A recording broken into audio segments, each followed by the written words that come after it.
እናንተን የመሳሰሉ ብዙ ልጆች አሉ፣ ወንዶችም ሴቶችም። ግን እንደናንተ ጽሙድ ሆነው በቤተ ክርስቲያን ይህን ታሪክ እየተማሩ ያሉ አይደሉም ስናያቸው። እናንተ ግን በዚህ ሁኔታ ተመርጣችሁ ተገኝታችሁ በዚህ መሳተፋችሁ በጣም ያኮራል፣ ያስደስታል። ሌሎች ግን ብርቱካንና ድንች ሲልጡ እንደሚውሉ በየሱቁ እናያለን። ነገር ግን ይሄ አለመታደል ነው። እናንተ በመመረጣችሁ ለዚህ በመብቃታችሁ ትልቅ እድለኞች ናችሁ። ደስ ሊላችሁ ይገባል። ቤተ ክርስቲያንም በዚህ ደስተኛ ናት። እናንተ የቤተ ክርስቲያናችን ፈርጥና ከዋክብት ተረካቢዎች ናቸውና እግዚአብሔር እንኳን ለዚህ አበቃችሁ አደረሳችሁ።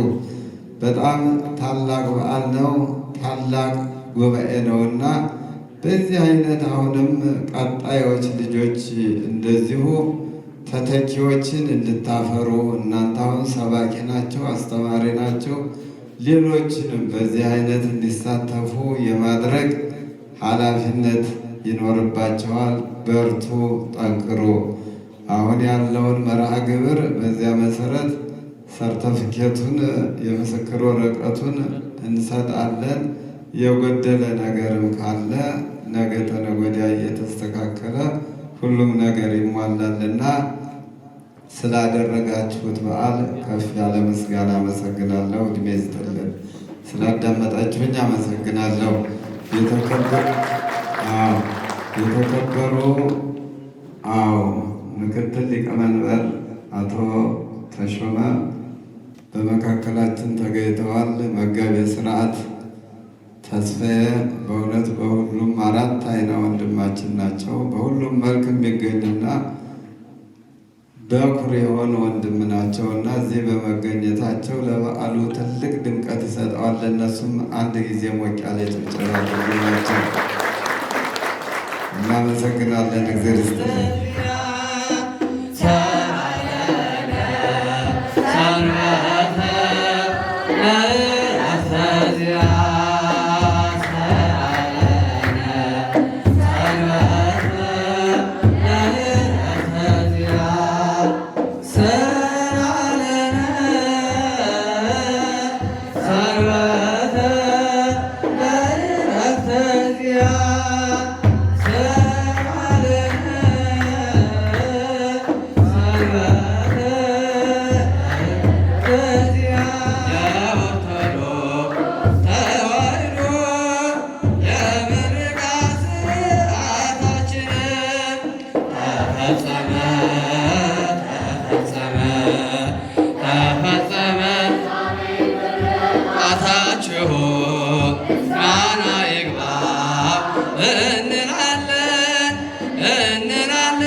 ላቀረቡልን ለደብራችን ለሰንበት ቤታችን ዘማሪያን ዝማሬ መላእክትን ያሰማልን፣ ዝማሬ መላእክትን ያሰማልን። የአገልግሎት ዘመናቸውን ይባርክልን። በቤቱ ለረጅም ጊዜ የሚቆዩበትን እድል እግዚአብሔር ይስጥልን። ከዚህ በመቀጠል በቀጥታ ወደ ቃለ እግዚአብሔር ነው የምንሄደው። ቃለ እግዚአብሔሩን የሚያስተምሩን መምህራችን ዲያቆን ዘላለም ታዬ በመካከላችን ተገኝተዋል። ተመራቂዎች የሚሆናችሁን ስንቅ ለእኛም የሕይወት ስንቅ የሚሆን ቃለ እግዚአብሔርን ያስተምሩናል። እርሳቸው ተናጋሪ አንደበት፣ ለእኛም ሰሚና አስተዋይ ልቡና እግዚአብሔር አምላክ ያድለን። የተወደዳችሁ የተከበራችሁ የልዑል እግዚአብሔር ቤተሰቦች እንደምን አደራችሁ? እንደምን አረፈዳችሁ? እንደምን እስከ ሰዓት ቆያችሁ? ቸርነቱን ምሕረቱን ይቅርታውን በዕድሜያችን ላይ ጨመረልን። በዚህችን ሰዓት ያደረሰን የአባቶቻችን አምላክ ልዑል እግዚአብሔር ስሙ የተመሰገነ ይሁን። እንኳን አደረሳችሁ። አምላካችን ቅዱስ እግዚአብሔር ከዚህ ሰዓት በኋላ ባለን ደቂቃ የምንሰማውን ቃሉን ከማድመጥም ባለፈ መኖር የምንችልበትንም ብርታቱን ጽናቱን እንዲሰጠን የእርሱ ቅዱስ ፈቃድ ይሁንልን። በኦሪት ዘኍልቍ ምዕራፍ 21 ከቁጥር 4 እስከ 9 ባለ ክፍለ ምንባብ መነሻነት የዛሬውን ትምህርታችንን የምንማር ይሆናል። አምላካችን ቅዱስ እግዚአብሔር በጉባኤያችን መሃል ተገኝቶ እንዲያስተምረን፣ እንዲመክረን፣ እንዲገስጸን የእርሱ ቅዱስ ፈቃድ ይሁንልን። አስቀድሜ መጽሐፍ ቅዱሱን ቃል በንባብ አሰማችሁና ወደ ትምህርታችን እንሄዳለን። ኦሪት ዘኍልቍ ምዕራፍ 21 ቁጥር 4 ከሖርም ተራራ ከኤዶምያስም ምድር ርቀው ሊዞሩ በኤርትራ ባሕር መንገድ ተጓዙ። የሕዝቡም ሰውነት በመንገዱ የተነሳ ደከመ። ሕዝቡም በእግዚአብሔርና በሙሴ ላይ በምድረ በዳ እንሞት ዘንድ ከግብፅ ለምን አወጣችሁን? እንጀራ የለም፣ ውሃ የለም፣ ሰውነታችንም ይህን ቀላል እንጀራ ተጸየፈ ብለው ተናገሩ። እግዚአብሔርም በሕዝቡ ላይ እባቦችን ሰደደ፣ ሕዝቡንም ነደፉ። ከእስራኤልም ብዙ ሰዎች ሞቱ። ሕዝቡም ወደ ሙሴ መጥተው በእግዚአብሔርና በአንተ ላይ ተናግረናልና በድለናል፣ እባቦችን ከእኛ ያርቅልን ዘንድ ወደ እግዚአብሔር ጸልይልን አሉት። ሙሴም ስለ ሕዝቡ ጸለየ። እግዚአብሔርም ሙሴን እባብን ሰርተ በዓላማ ላይ ስቀል፣ የተነደፈውም ሁሉ ሲያዩት በሕይወት ይኖራል አለው። ሙሴም የናሱን እባብ ሰርቶ በዓላማ ላይ ሰቀለ። እባብ የነደፈችው ሰው ሁሉ የነሐሱን እባብ እያየ ዳነ ይላል። ስለ ቃሉ የአምላካችን የልዑል እግዚአብሔር ስም የተመሰገነ ይሁን። እኛ ቁጥር 8 ላይ ባለ ኃይለ ቃል መነሻነት እንማራለን። በሕይወት ይኖራሉ እስኪ በሉ። ቁጥር 8 ላይ ያለ አምላካችን ልዑል እግዚአብሔር የነሐሱን እባብ በሰራ ጊዜ ላይ ሕዝቡ ቢያዩት ምን እንደሚገጥማቸው የተናገረበት ኃይለ ቃል ነው። በድጋሚ እንዳስተምረን የአምላካችን ቅዱስ ፈቃድ ይሁንልን። ያለንበት ወርሃ መስከረም ብዙ ድርብ በዓላቶች ያሉባቸው ወቅታቶች ናቸው። አንደኛው ያው ከመስከረም 1 ጀምሮ እስከ መስከረም 8 ባሉት ወቅታት ቅዱስ ዮሐንስ መጥምቅና ቤተሰቡን ስንዘክር ነበረ የቆየ ነው። ለአሮጌው ዘመን አዲስ ዘመን መሻገሪያ የሆኑት ወቅታቶች ብዙ በዓላት ነው ያሉት ከቅዱስ ዮሐንስ መጥምቅ ውጭ ማለት ነው። ነገር ግን ቤተክርስቲያን ስርዓት ሰርታ ከአሮጌው ዘመን ሁሌም አዲሱን ዘመን ስንቀበል ወንጌላውያኑ ይቀያየራሉ እንጂ መገቦትነታቸው የሚከበረው በዓል ግን ሁሌም ዓመቱን ለውጠን አዲስ ዘመን ስንጀምር የዮሐንስ መጥምቅ ነው። ይሄም ለኦሪት ወደ ሐዲስ ኪዳን ለመሻገራችን ተንከተም ድልድይ ሆኖ ያሻገረን ዮሐንስ መጥምቅ ነው። የብሉይ ኪዳን የመጨረሻው ነቢይ፣ የሐዲስ ኪዳን ደግሞ ከሐዋርያትን በፊት የነበረ የመጀመሪያው ሐዋርያ፣ ስለ ኢየሱስ ክርስቶስ አስቀድሞ የሰበከ። ወንጌላውያን ሐዋርያት ቢሰብኩት አብረው ክርስቶስም እንዲህ ብላችሁ አስተምሩ ብሎ አዟቸው፣ ማለትም አብረውት አይተዋል፣ ውለዋል። የሚያስተምሩትን ትምህርት ከቃል ባለፈ በተግባርም ጭምር ተመልክተዋል። የዮሐንስ መጥምቅ ግን የሚገርመው ራሱ ጌታችን ኢየሱስ ክርስቶስን እንኳን ያወቀውና የተዋወቀው በእናቱ ማኅፀን ውስጥ እያለ የእናቱን ድምፅና የእሱንም ጭምር ሰላም ታወቁ ነው እና ዮሐንስ መጥምቅ ከሐዋርያት በፊትም ጭምር የነበረ የመጀመሪያው ሐዋርያ ነው። ለዛ አባቶቻችን ዘመናትን አልፈን ሌላ ዘመንን ስንተካ እንደ ዮሐንስ መጥምቅ የሕይወት መርህ እንዲሆነን አዲሱን ዘመን ስንቀበል በንስሐ ለመንግሥተ ሰማያት ራሳችንን እያዘጋጀን መሆን ስላለበት ይህንን ወቅትና ይህንን ሰሞናት እንዳልኳችሁ ዮሐንስ መጥምቅን ቤተሰቦቹን እናስባለን።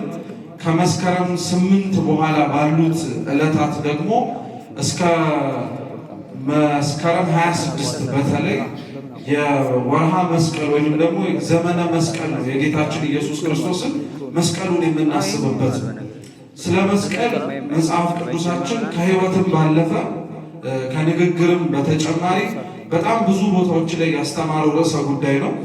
ጌታችን ኢየሱስ ክርስቶስ ራሱ እንኳን በምድር ላይ ተመላልሶ በነበረበት ወቅት ላይ ትኩረት ሰጥቶ በጣም በተደጋጋሚ ካስተማራቸው ትምህርቶች መካከል የመስቀል ትምህርት ነው። በአንድ ቦታ ላይ ስለ ራሱ መሰቀል ይናገራል።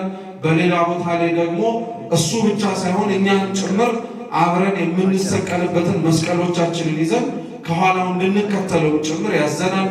በሌላ ቦታ ላይ ስንመለከት ደግሞ ራሳቸውን የሰቀሉ ከክርስቶስ ጋር አብረው መኖር የወደዱ ደግሞ ደቀ መዛሙርቱ ሐዋርያት ደግሞ ከክርስቶስ መስቀል ውጪ ሌላ ምንም ነገር እንደማይታያቸው ከራሱ ከጌታችን ከኢየሱስ ክርስቶስ መስቀል ውጪ ደግሞ ሌሎች ትምክህቶችም መመኪያ፣ መጠጊያ፣ መደገፊያ የምናደርጋቸው ነገሮች በሙሉ መራቅ እንዳለባቸው ጭምር ይናገራሉ እና ክርስቶስ አስቀድሞ የተሰቀለበትን መስቀል ግን ልክ እንደ ማንኛውም በድህነት ስራ ውስጥ ሲፈጽማቸው እንደነበሩት ሁሉ ለሚቀበለውና ስለ መስቀሉ ብቻ ሳይሆን ስለ ሌሎችም ሕይወቶቹም ጭምር ሕዝቡን ያዘጋጅ ነበር። መጽሐፍ ቅዱስ ለሚመለከተው ሰው ነገሮች ከመሆናቸው በፊት ሁሌም አስቀድሞ ስለሚፈጸሙት ነገሮች ይናገራል። ስለ ክርስቶስ መወለድ አስቀድሞ ይናገራል።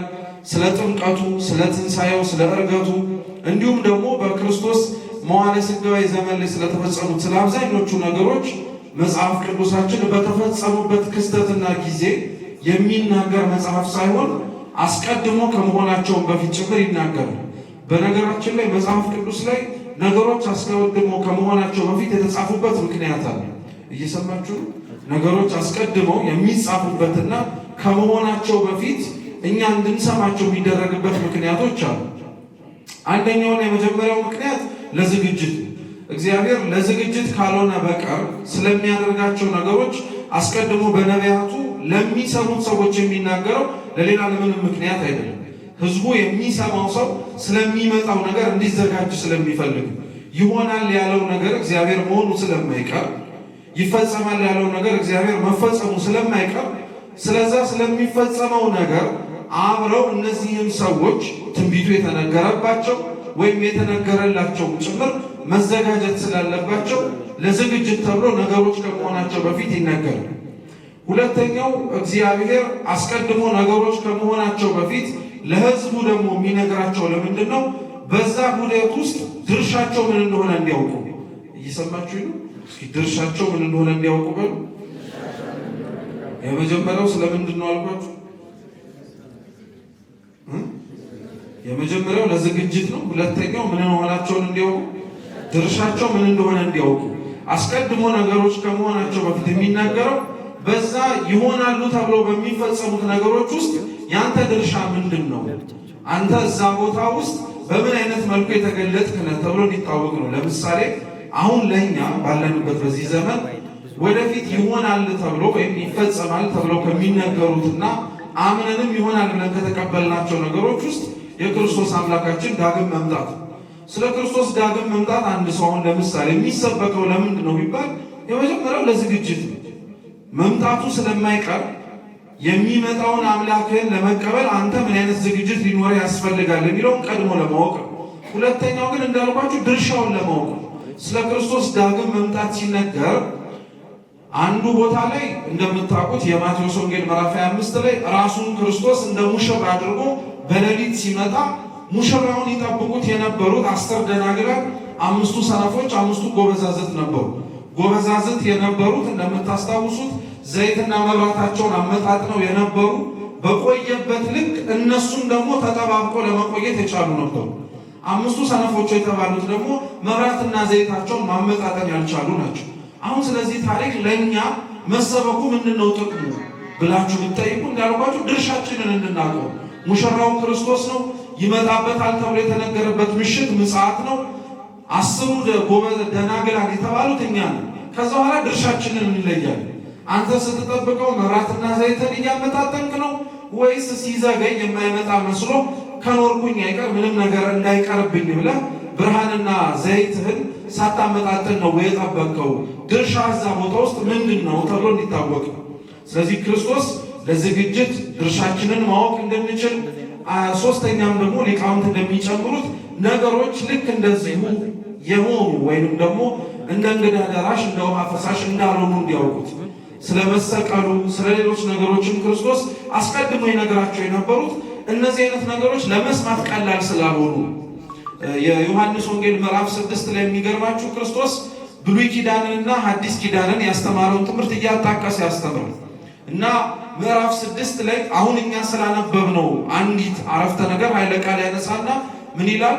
አባቶቻችሁ ከሰማይ መና ወርዶላቸው በልተው ግን አልቆዩም፣ ያው ሞቱ። ከሰማይ የወረደ የሕይወት እንጀራ እኔ ነኝ፣ ማንም የኔን ሥጋ የሚበላ ቢኖር ሞትን አይቀምስም ወይም ለዘላለም ይኖራል አላቸው። እና ይሄንን ሲሰሙ የሚሰሙት ሕዝብ ማጉረምረም ጀመሩ። ምክንያቱም ብሉ እያለ እየጠየቃቸው ያለው የራሱን ሥጋው ነው። ስለዚህ ለሚሰማው ሰው ቀጥታ እየተረዳው ስለሆነ ሥጋውን እንዲቆርሶ የሚሰጣቸው ስለመሰላቸው የሰው ሥጋ መብላት እንዴት ሊሆንልን ይችላል ብለው በጣም ተጨንቀው ማሰብ መወጠር ጀመሩ። የሚደንቀው እየሰማችሁ የሚሰሙት ሰዎች መጨነቅ አይደለም። በጣም የሚገርም አብረውት እስከ መጨረሻው ድረስ እንኖራለን ያሉት ደቀ መዛሙርቱ እንኳን ይሄንን ሊሰማው ማን ይችላል ብለው አጉረመረሙ ይላል መጽሐፍ ቅዱሳችን። እነሱ ራሳቸው ስለሚሰሙት ነገር ራሱ ተጨንቀው ነበር እና ክርስቶስ በምሴተ ሐሙስ ዓርብ ሊሰቀል ሐሙስ ማታ ቅዱስ ሥጋውን ክቡር ደሙን ከሚሰጥበት ጊዜ ይሄን ትምህርት እስካስተማረበት ወቅት ስንት ዓመት ልዩነት እንዳለው ታውቃለች? 2 ዓመት ተኩል እስከ 3 ዓመት ልዩነት አለ። 3 ዓመት ሙሉ ጌታችን ኢየሱስ ክርስቶስ ለደቀ መዛሙርቱ ሲያስተምራቸው የነበረው ቅድመ ቅዱስ ቁርባን ሊኖር የሚገባ የህሊናን ዝግጅት ነው።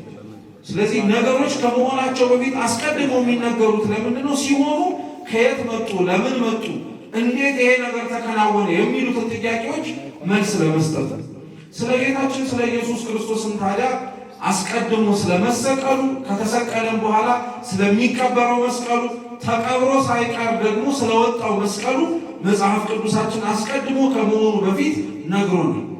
ኦሪት ዘኍልቍ ታዲያ ከአምስቱ ሙሴ ከጻፋቸው መጽሐፍት መካከል ስለ መቆጠር የሚያወራ መጽሐፍ ነው። ስለምን አልኳችሁ? ስለ መቆጠር እስራኤላውያን ሙሴ ጽፏቸዋል ብለው አምነው የሚቀበሏቸው አምስቱ የመጀመሪያዎቹ የሕግ መጽሐፍት ናቸው።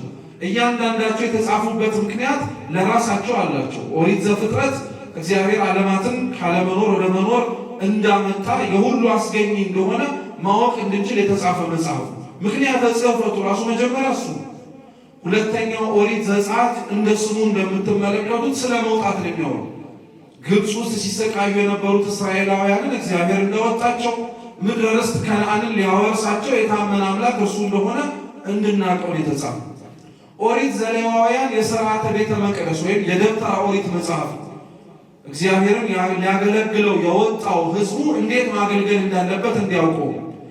አራተኛው የተጻፈው ኦሪት ዘኍልቍ እንዳልኳችሁ የመቆጠር መጽሐፍ። እስራኤላውያን ከግብፅ ሲወጡ 2 ጊዜ ነው የተቆጠሩት። የመጀመሪያው ከግብፅ ልክ እንደወጡ ተቆጥረዋል፣ ሙሴ ቆጥሯቸው። ሁለተኛው የተቆጠሩት ደግሞ ምድረ ርስት ከነዓን ሲገቡ 2 ጊዜ ነው የተቆጠሩት፣ እንዳትረሱ። ለምን 2 ጊዜ እንደቆጠራቸው አበው ሲያስረዱ ምን ብለው ይናገራሉ? እስራኤላውያን ከግብፅ ወጥተው ምድረ ርስት ከነዓን እስኪገቡ ድረስ ይፈጅባቸው የነበረው የ40 ቀን ጉዞ 40 ዓመት ነበር። 40 ዓመት የፈጀባቸው በተለያየ መንገድ ስለዞሩ የወጡባትንና ትገቡባታላችሁ የተባሉባትን ቀን ግን ያስረዘመው መንገዱን በተለያየ ቦታ እንዲጓዙ ያስገደዳቸው ምክንያት ግን እግዚአብሔር በእያንዳንዱ ቦታ ሲሄዱ የእነሱ በረከት ቦታው ላይ እንዲያደርስ ስለፈለገ ሳይሆን እነሱ ለሚገቡባት ቦታ ግን ዝግጁ ስላሉ። ይሄ በነገራችን ላይ በልባችሁ ቢቻል ሁላችሁም ጻፉት። እግዚአብሔር ሩቅ የሆኑብንንና በእኛ እንኳን የልመናና የተማጽኖ ልክ በእጆቻችን ሊያስረክበን የሚችላቸውን የጸሎቶቻችንን መልስ የሚያዘገይብን፣ ምናልባት ለጸሎታችን መልስ ነገሮቹ እየዘገዩብን ያሉት ጸሎቱን በትክክልና በአግባቡ እየጸለይ ነው ስላልሆነ ብቻ አይደለም። ጸሎቱን በአግባቡ እንኳን ብትጸልይ ለለመንከው ልመና ለመቀበል ዝግጁ ካልሆንክ አይሰጥም እግዚአብሔር። እግዚአብሔር እስራኤልን ከግብፅ አውጥቷቸዋል። የወጡት ሕዝብ ግን ከነዓን ለመግባት ዝግጁ አልነበሩ። በጣም ብዙ ያጠፉ ነበር፣ በጣም ብዙ ይበድሉት ነበር እግዚአብሔር። ስለዚህ ለሚገባው ሰው ቦታውን ለሚወርሰው ሰው ዝግጁ እስኪሆኑ ድረስ 40 ቀን የሚፈጀው 40 ዓመት ፈጅቶባቸው። አሁን በነገራችን ላይ ይሄን የእስራኤልን ታሪክ በተለያዩ የሊቃውንተ ቤተክርስቲያን መድረክ በአውደ ምሕረትም የምንሰበከው ክርስቲያኖች ከነሱ ያልተለየ ሕይወት ስላለን እስራኤልን በቦታ ላንመስላት እንችላለን። በዘርም በምንወለድባቸው ላንጋመዳቸው እንችላለን። አኗኗራችን ግን ተመሳሳይ ነው። እነሱ ይቀርባቸዋል ተብሎ የተነገረላቸው ይርቋቸዋል። እኛም በጣም ቅርብ የሆነን በጣም ብዙ ነገር ርቆብን ነው። የራቀብን ብቸኛው ምክንያት ግን እንደው ብናውቀው የሚረዳን ግን እነዛን የለመናቸውንና ካልሰጠህን ብለን ከእግዚአብሔር ጋር እየተማጸናቸው ያሉት ነገሮች ግን ለመቀበል ምናልባት እኛው ራሳችን ዝግጁ ላልሆን እንችላለን። 40 ዓመት ነው የፈጀባቸው እና በዛ በ40 ዓመት ቆይታቸው ውስጥ ምናልባት ከግብፅ ሲወጡ ልጆች የሆኑ አረጋውያን ሆኑ፣ ጎልማሶች ሆኑ፣ ጎልማሳ የሆነው አርጅቷል፣ ያረጀው እድሜው ጠግቦ ሞቶ። ስለዚህ ግብፅን ከግብፅ ወጥተው እስራኤልን ከነዓን ትወርሳላችሁ ተብለው ያልወረሱ በጣም ብዙ ሰዎች አሉ እና ከነዓን ሲገቡ የገቡትን ነፍሳት ብቻ ለይቶ ኢያሱ ቆጥሯቸዋል እና ኦሪት ዘኍልቍ 2 የመቆጠሩን ምክንያት ታዲያ አበው ምን ይላሉ? እናንተም 2 ጊዜ ነው የምትቆጠሩት ይላሉ። አንደኛው ቆጠራችሁ እዚህ ነው። አብዛኞቻችንም ተቆጥረናል። በ40 በ80 ቀናችሁ ቤተክርስቲያን ቤተ መቅደስ መታችሁ ከአብራከ መንፈስ ቅዱስ ከማኅፀነ ዮርዳኖስ ስንወለድ የጥምቀትን ጸጋ ገንዘብ ስናደርግ ስንጠመቅ ማለት ነው። የመጀመሪያ ጊዜ ተቆጠር ነው። ያኔ ሁሉም ሰው ተቆጥሯል። የተጠመቀ በሙሉ ሁሉም ሰው፣ ማንም ያልተቆጠረ የለም። ያልተጠመቀ ሰው ተቆጥሯል። አሁን ችግሩ አብዛኞቻችን የምንረሳው ሁለተኛው ቆጠራ እንዳለ። ሁለተኛው ቆጠራው አምላካችን ዳግም ሲመጣ የፍርድና የጽድቁን ፍርድ ከሰጠ በኋላ መንግስተ ሰማያት ስትገባ የምትቆጠረው ቆጠራ ነው። እሱን አብዛኞቻችን ረስተናል እና ለዛ ነው በነገራችን ላይ ክርስቲያኖች አኗኗራችንን አይታችሁት ከሆነ ራሱ እንደተጠመቀ ሰው አይደለም የምንኖረው፣ እንደተጠመቀ ሰው አይደለም የምንንቀሳቀሰው። ባጭሩ ክርስቲያን ስሙን ተሸክሞት እንዳለ ሰው አይደለም አኗኗራችን እና የተጠመቅነውን እና በጥምቀት ያገኘነውን ጸጋችንን በመጀመሪያ ተቆጥረንበት ሊሆን ይችላል። በሁለተኛው ዙር ግን እግዚአብሔር አያርግብን እንጂ ላንቆጠር እንችላለን። ስለዚህ ኦሪት ዘኍልቍ የሚያወራው እሱ ነው። ሁለተኛ መቆጠር አለ እንዳትረሱ ለማለት ነው። ኦሪት ዘዳግም ደግሞ ሁሉንም ነገር ጨምቆ ነው የሚያወራው። አዲስ ትውልድ ስለሆነ ከነዓንን የወረሳት ያ አዲስ ትውልድ ትናንትና አባቶቹ የተነገረውን ያደረጉትን እግዚአብሔር ምን እንዳደረገላቸው ጭምር እንዳይረሱ የተጻፈ መጽሐፍ። ስለዚህ ኦሪት ዘኍልቍ ሳነብላችሁ እኛ የምንማርበት የመጽሐፍ ቅዱስ ክፍል እንደሰማችሁት እግዚአብሔር አምላክ እስራኤላውያንን ከግብፅ ባርነት ካወጣቸው በኋላ ወደ የት እንዲሄዱ አደረጋቸው? ከሆርም ተራራ ከኤዶምያስ ምድር ርቀው ሊዞሩ በኤርትራ ባህር መንገድ ተጓዙ አለ። እግዚአብሔር ለምን በኤርትራ ባህር እንዲጓዙ አደረጋቸው? በነገራችን ላይ የሆር ተራራ የኤዶምያስ ምድር እየተባሉ የሚጠቀሱት በቦታ የተለያዩ ቦታዎች ናቸው። በተሳለ ካርታ ወይም ደግሞ ብትመለከቱት ቤታችሁ ገብታችሁ ቅርብ መንገድ ማለትም ቀጥታ ነው ራሱ የሚያስኬደው መንገዱ። እግዚአብሔር ግን በኤርትራ ባህር እንዲዞሩ ነው ያደረጋቸው። ምን ማለት መሰላችሁ? እንደው በአትሮሱ ማስረዳችሁ የሆር ምድርና የኤዶምያስ ተራራ ያለበት ቦታ ላይ እንዲቀጥታ ነው የሚሉት እንሂድ ቢሉ ማለት ነው። እግዚአብሔር ግን እዛች ቦታ ከአንዱ ቦታ ተነስተው ሌላው ቦታ ላይ እንዲደርሱ ግን እንደዚህ ነው እንዲዞሩ ያደረጋቸው። ለምን? ቅድም እንዳልኳችሁ መንገድ የሚረዝመው ለቦታው ያልተገባ ሰው ሲኖር ነው ብለናል አይደል? ሁለተኛው ግን ምክንያት ምን መሰላችሁ? ከሆር ከነበሩበት ቦታ አንስቶ ኤዶም እስከምትባለው የኤዶምያስ ምድር እስኪወርሱ ድረስ በኤርትራ ባህር ያሻገራቸው። ኤርትራ ባህር ላይ እነሱና እግዚአብሔር የሚያውቁት ታሪክ ስለተፈጸመ እየሰማችሁ ነው። በኤርትራ ባህር ላይ እስራኤልና እግዚአብሔር የሚያውቀው ታሪክ ተፈጽሟል። እሱም የኤርትራ ባህር ምን ተደርጎላቸው ተከፍሎላቸዋል። አሁን እግዚአብሔር ከአንድ ቦታ ወደ ሌላው ቦታ እንዲሄዱ የኤርትራን ባህር ዙሩ ያላቸው መልሶ ከፍሎ ሊያሻግራቸው አይደለም። ከአንዱ ቦታ ተነስተው ሌላው ቦታ ሲሄዱ ግን በኤርትራ ባህር እንዲዞሩ ያደረጋቸው እግዚአብሔር ያደረገላቸውን ነገር ባህሩን ሲያዩ ማስታወስ ከቻሉ። ምክንያቱም ይሄ ሕዝብ እግዚአብሔር ከግብፅ ሲያወጣው እንዴት እንዳወጣው ያውቃል። በምን አይነት መንገድ እንዳላቀቀው ጠንቅቆ ያውቀዋል። ግን በእያንዳንዱ መንገዱ ላይ እግዚአብሔርን ማማረርና ማሳዘን ግን አላቆመም። በቃ ይሄ አለፈ ሲባል ያ ይመጣል፣ ያ አለፈ ሲባል ሌላ ጭምር ይመጣል። ከጽድቃቸው ይልቅ እግዚአብሔርን ከሚያስደስቱበት የሚሰሩት ኃጢአት በጣም ትልቅ ነበር እና በኤርትራ ባህር ውስጥ እንዲያልፉ ወይም በኤርትራ መንገድ እንዲሻገሩ ያደረጋቸው ኤርትራን ሲያዩ ትዝ እንዲላቸው የፈለገው ነገር ነበር እና እግዚአብሔር በነገራችን ላይ በጣም ብዙ የራሳችንን ሕይወት ስንመለከቱ ብዙ ያለፍንባቸው ቦታዎች ላይ መልሰን እንድናልፍ ያደርጋል እና እነዛ የሚያሳልፈን ትዝ ብሎ እንድትጨነቅ አይደለም። የት እንደነበር ካስታውሰ ምን አለ እግዚአብሔር ይሄን ቢያስታውሰኝ እንድንል አይደለም። አሁን ብዙ በቃለ እግዚአብሔር ታንጸው ተለውጠው ያሉ ሰዎች እኮ ሁሉም ትናንትና ጤነኛ የሆነና በጣም የተስተካከለ ሕይወት ያላቸው ሰዎች አሉ። አብዛኞቻችን የትናንትና ታሪክ አለ ማስታወስ የማንፈልገው በቃለ እግዚአብሔር ጭምር እንዲነገር የማንፈልገው። ለምሳሌ እናንተ እኮ ትናንትና ዘማውያን ነበራችሁ፣ ሌቦች ነበራችሁ፣ ኃጢአተኞች ነበራችሁ ሲባል ያንን መስማት የማይፈልግ ሰው አለ። ምክንያቱም ያንን ሲሰማ ከየት እንደወጣ ማስታወስ ሲጀምር መጨነቅ የሚፈልግ ሰው አለ እና እግዚአብሔር እንድንጨነቅ እንድንጠበብ ከየት እንዳወጣን ልክ አንድ ሰው ለሌላ ሰው ያረገለትን እያስታወሰ እንደሚያስጨንቀው ለማስጨነቅ አይደለም። እኛ ያንን እናረጋለን፣ እግዚአብሔር ግን ይህን ያለ አሁን የኛ አብዛኞቹ ጽድቆቻችን በማስታወስ ላይ በጣም የተጨነቁ ናቸው። ለምሳሌ በተለያዩ በዓላት ላይ እንደምታውቁት በተቻለን በጎ ነገር ለማድረግ እንሞክራለን አይደል?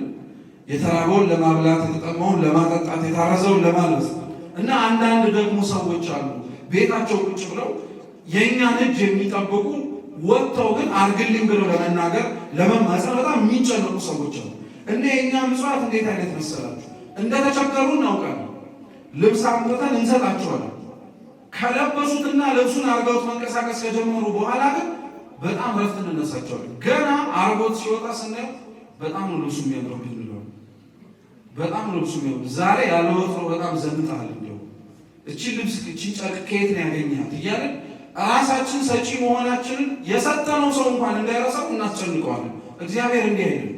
በኤርትራ ባህር ያሳለፋቸው ከየት እንዳወጣ አየኸው አስታወስ እያለ ለማስጨነቃለን። ግን ልቡና ካላቸው ማስተዋል ካላቸው ያለፉበትን ቦታ የተሻገሩትን ደረቅ መሬት ሲያዩ እግዚአብሔር እኮ እንዲህ አይነት አምላክ ነው ማለት ነው፣ አያስጨንቀኝም ማለት ነው፣ ትናንትና ያወጣኝ ከዚህ ነው ብሎ እንዲያስቡ ከዚህ ውስጥ አይጠፉ። ከግብፅ ለምን አወጣን ማለት ይሄ ነው። ለምን ከግብፅ አወጣህ? ያውም እንጀራ ልታበላ ውሃ የለም እንጀራ የለም እና ቀላል እንጀራ ልታበላ ነው። እውነት እግዚአብሔር እንዲህ ከማለት ይሰውራችሁ። እስኪ ቀላል እንጀራ ነው እግዚአብሔር የሰጣቸው ቀላል እንጀራ ነው ሲጀመር ራሱ እስኪያስቡ አንተ እንደምትጋግረው እኮ እናትህ ወይም እህቶችህ ውስጥ ሊጣብቁተው ኩፍ አለ ብለው እንደሚያወቁት ያለ እኮ እንጀራ አለ። እሱ እንደውም ቀላል እንጀራ ነው። ከየት እንደምታመጣው ታውቀዋለህ። ጤፍ ቤት ትሄድና ወፍጮ ቤት ምን ትገዛለህ? አይዟችሁ መጋገር አይጠበቅባችሁም እኮ የምትበሉት እንጀራ ምንድን ነው? እንዲህ የእውነት እያሰባችሁበት ነው? የምትበሉት እንጀራ ምንድን ነው?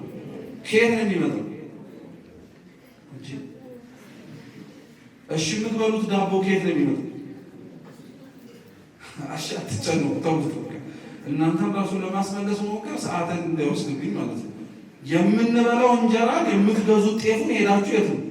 ወፍጮ ቤት አይደለም የምትገዙት ወይስ ገበሬው ጋር ሄዳችሁ አብራችሁ እያጨዳችሁ? የከተማ ሰው እኛ እናጭድ። ታጭዶ የመጣውን የተዘጋጀውን ጤፍ ግን ምን እናደርጋለን? ሄደን እንገዛለን። ስለዚህ እንጀራው ከየት እንደመጣ ታውቃለህ? አታውቅም? እንዲሁም ወንዶች እኮ በጣም የምንታወቀው ራሱ ጤፉን ገዝተው እናቶች እህቶቻችን ሚስቶቻችሁን ጭምር አምጥተው ልክ ምን አሁን ይሄ ሙያ ነው ብላችሁ አቃላችሁ ሰጥተው ምን አሁን ይሄ ሙያ ነው እንጀራ መጋገር ምናምን ምን ታካብጃለሽ ና እንላለን።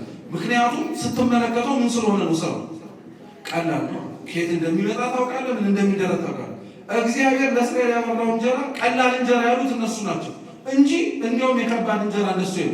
ከየት እንደሚበስል አያውቁትም እኮ ከየት እንደሚወርድላቸው ብቻ ነው የሚያውቁ። እሱም ከየት እንደሚመጣ ከሰማይ ዋና መና ወርዶላቸው ስለበሉ ምንም እነሱ እየደከሙት ያለው ድካም ስለሌለ ነው የቀለለባቸው። እና አንዳንድ ሰው እንዲህ አይነት ጣል ያለበት እግዚአብሔር ያረገበትና የሰራለት ነገር የሚቀልለት በጣም ቀሎብናል። ለምሳሌ ከቀለለብን ነገሮች መካከል አንዱ ምን መሰላችሁ? የሰማይ እንጀራ ተብሎ የሚጠራው ቃል እግዚአብሔር ቀሎብናል። በጣም የቀለል። ምክንያቱም አማራጮቹ በዝተውልናል፣ የምናገኝባቸው መድረኮች ሰፍተውልናል። እና ብዙ ነገሮች ተመቻቹ ስለመሰለን እውነትም ስለተመቻቹ ጭምር በጣም ቀሎልናል። ግን እንደ ቃለ እግዚአብሔር ቀላል እንጀራ ነው የማይባል ነገር የለም። ምክንያቱም እግዚአብሔር ቃሉን ሊሰጥ ይችላል። መኖሩ ቀላል ነው ከባድ ነው? አሁን ይሄን ለእናንተ ልተውላችሁ። መኖሩ ቀላል ነው እንደመስማቱ አይደለም፣ በጣም ከባድ ነው። ዋጋ ያስከፍላል። ወንጌል ዋጋ ያስከፍላል። ወንጌል በደንብ አድርጎ ለሰማው ሰው ሕይወቱን ለመኖር ለሚፈልግ ሰው ቀላል እንጀራ ነው እና እግዚአብሔርን ቀላል እንጀራ ለምን አበላሃል? እንጀራ አልሰጠህንም ደግሞ አሉ። ውሃ አላጠጣህንም አሉ። የሚሰጣቸው ነገር በሙሉ እኮ ተአምር እኮ ነው። ውሃ ሲሉ ከአለት ላይ አፍልቆ፣ እንጀራ ሲሉ ከሰማይ አውርዶ፣ ሊያው እንዳመላቸው የሚስማማ እንጀራ። እስኪ እንዳመላቸው በሉ። ሁላችሁም የምትወዱት ምግብ ይለያያል። ምናልባት መስቀል ላይ ያው የሚያስማማን የምትወዱት ምግብ ክትፎ ነው እንጂ በሌላ ጊዜ ላይ ብትጠየቁ ሁላችሁም ምግባችሁ ይለያያል። አምሮታችሁ ለአንዱ ሽሮ ነው፣ ለአንዱ ሌላ ነው፣ ለአንዱ ሌላ ነው። እስኪ አስቡት፣ የምትበሉት ምግብ የፈለጋችሁትን ጣዕም እንዲሰማችሁ ያደርጋል። ለምሳሌ ቤታችሁ ያለው እንጀራ እንደው አያርግባችሁ እንጂ አያርግባችሁ ብላችሁ ጾም ላይም ደግሞ እንዳይመጣባችሁ የፈጠራ ማለት ነው። እንደው አያርገውና ያ እንጀራችሁ ግን ስትበሉት እንዳማራችሁ ምግብ ጣዕም ቢሆን ምን አስወጣችሁ? ሬስቶራንትና ምግብ ቤት አይደል? ኑሮ በዘዴ እንደውም ተስተካክለ ትኖር ነበር። አትጨነቅ፣ አትጠበብ ነበር። ለእስራኤላውያን የሚወርድላቸው መና እንደዚህ አይነት መና እንደሆነ ታውቃላችሁ? አምሮታቸውን አስታግሶ ግብፅን እንዳይመኙ ማድረግ የሚችል እንጀራ። የእግዚአብሔር ቃል እንደዚህ አይደል? ዓለምን እኮ እንዳትመኝ የሚያደርግ ያስጠላሃል። ዓለምን ክፋቱን እየተመለከት እንድትጸየፉና ከእግዚአብሔር ጋር እንድትጣበቅ ያደርጋል። ግን አይታችሁታል? ይሄንን እንጀራ ነው እኛ ማናማረው። በደንብ አድርገን የምናማረው በደንብ አድርገን የተማረው ሰው እንኳን ራሱ እኮ የሚገርማችሁ ያማረው እንደው ይሄንን ቃል እግዚአብሔር ስል እኮ ነው ወደ ኋላ የቀረቡት። ተምሬ አስኳላ ብገባ ይላል እግዚአብሔር። እውነት እንዲህ ከማለት ይሰውራል። በጣም አብዛኞቻችን አማረናል ቃል እግዚአብሔር በመማራችን ወደ ኋላ የቀረን መስሎናል በደንብ አድርገን እና ያንን እልሃችንን እኮ ነው ሌሎች ነገሮቻችን ላይ የምንጠቀሙ። ብቻ ተውት። በጣም የሚያሳዝን ነው የእኛ ለቃል እግዚአብሔር ያለን ሁኔታ በጣም ነው የሚያሳዝን እና እንደፈለጉት እንዳምሮታቸው የሚሆንላቸው እንጀራ ጠጥተውት እንዳያንቃቸው የሚያደርግ ውሃ ሰጥቷቸው አጉረመረሙ እና እግዚአብሔር እንዲህ ሲያጉረመረሙ ዝም ሊላቸው አልፈልግም። ምክንያቱም እያደረገላቸው ያለውን ነገር ዋጋው ምን እንደሆነ እንዲያውቁት አደረገና ይሄንን ልክ ማጉረምረም እንደጀመሩ እባብ ለቀቀባቸው። እባብ ለእስራኤላውያን በደንብ የሚያውቁት ነገር ነው። ቀድሞውኑ አዳምና ሔዋን ተባረው የወጡት በእባብ እንደሆነ ያውቃሉ። ስለዚህ እባብ መርዛም የሆነ ለቀቀባቸው። ሰኮናቸውን እየነደፈ በዛች በተነደፉባቸው ቅጽበት በጣም ብዙ ሰዎች ሞቱ፣ ብዙዎችም ታመሙ። እግዚአብሔርን ስለረሱ ማለት ነው። እግዚአብሔርን ያረገላቸውን ነገር ስላቃለሉ ማለት ነው። የዚህን ጊዜ ላይ ተመልሰው ደግሞ ወደ ልባቸው መጡ። ይሄ የእስራኤላውያን ጠባይ በነገራችን ላይ የኛ ጸባይ የሆነ ነገር ካልሆነብን በቀር ወደ ቃል እግዚአብሔር አንጠቀም። ለምሳሌ ጥያቄ ተጠይቀን መልስ ስናጣ ነው የምንመጣው። አንድ እውነት ወይስ ውሸት ነው? የሆኑ ቄስ የሆኑ ካህን ስናገኝ መጠን እናስጨንቃቸዋለን። እንዲህ ተብሎ ሲወራ ሰምቻለሁ። ከዳር እስከ ዳር ራሱ መስማት አንፈልግም። ጉዳዩን ነው የምንፈልግ። እሷን መልስ ከሰጡን ሀናለ ሌላው ጉዳያችን ነው። እንደዚህ አድርገን በጣም የምንጨነቅ ሰዎች አሉ። ባልሆነ መንገድ ብቻ ግን እና ልክ ባልሆነ መንገድ እንመጣለን። እግዚአብሔር ግን ዋናው መምጣት እንደሚፈልገው ለጥያቄ መልሰው ለመጣ ግራ ተጋብተህ መጣ ብቻ ቃሉን እግዚአብሔር እንድትሰማው ግን ይፈልጋል እና አስነደፋቸው። ታመሙ። ከታመሙ በኋላ ጸልይልን ብለው ወደ ልባቸው ተመልሰው መጡ። ሙሴም ወዲያውኑ ለእግዚአብሔር ሲጸልይ ነገረው። የነሐስ እባብ ሰርተህ በዓላማ ላይ ሲቀልላቸው ከፍ ባለ እንጨት ላይ አመሳቅለህ አቁምላቸው። ያንን ያዩ ሰዎች በሕይወት ይኖራሉ። አሁን እኔ ጥያቄ ልጠይቃችሁ። ከሚኖሩት ሰዎች መካከል ለምሳሌ እውር አለ ልበላችሁ፣ የማያይ ማለት ነው።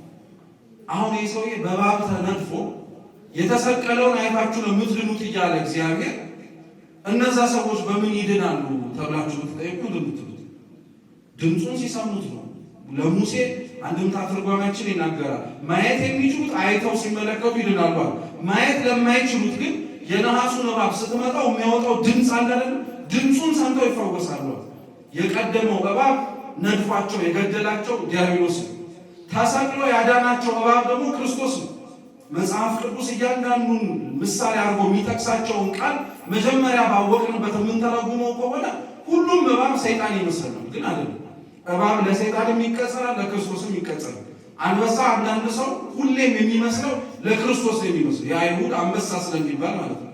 አንበሳ ግን ቅዱስ ጴጥሮስ በመልእክቱ ደግሞ ለአጋንንትም መስሎታል፣ ለክፉ ለጸላይ ሰናያት ማለት ነው። ምሳሌ በየቦታው ስለሚተረጉ የነሐሱ እባብ ክርስቶስ ነው። የመጀመሪያው እባብ መርዛማ ነው። ይሄኛው የነሐሱ እባብ ግን መርዝ የለበትም። የመጀመሪያው እባብ የነደፋቸው እባብ ነው። እየሰማችሁ ምንድን ነው አልኳችሁ? ያዳናቸውስ ምንድን ነው? የነሐስ ይሁን እንጂ ምንድን ነው?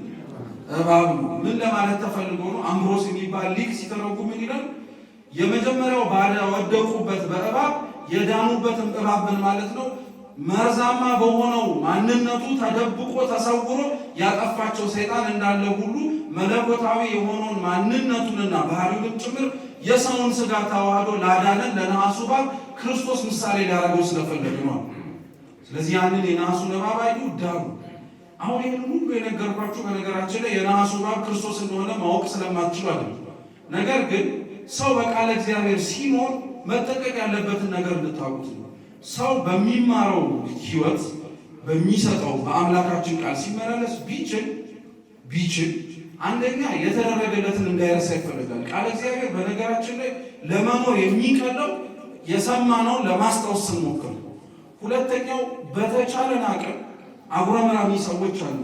እርግጥ ነው ተምረን ስንመረቅ ብዙ ጊዜ ላይ የሰማነውንና የተደከመብንን ያክል ውጤታማ ላንሆን እንችላለን እና አናጉርም፣ አናማር፣ አንጨነቅ። ከልክ በላይ የሆነ ለምን እንደዚህ ያልሆነም ብለን አንበል። ምክንያቱም እግዚአብሔር ምናልባት ሰምተነው የተረዳናቸውን ሁሉንም ነገሮች ቢገባን ኖሮ በዛ ቅጽበት ምናልባት ገብቶን ደግሞ ስላልኖርናቸው ነገሮች ሌላ ጭንቀት ይወለድብን ነበር እና እግዚአብሔር በየጥቂቱ እንድትረዳው የሚያደርግ የገባህን ነገር ለመኖር ብቻ ሞክራት።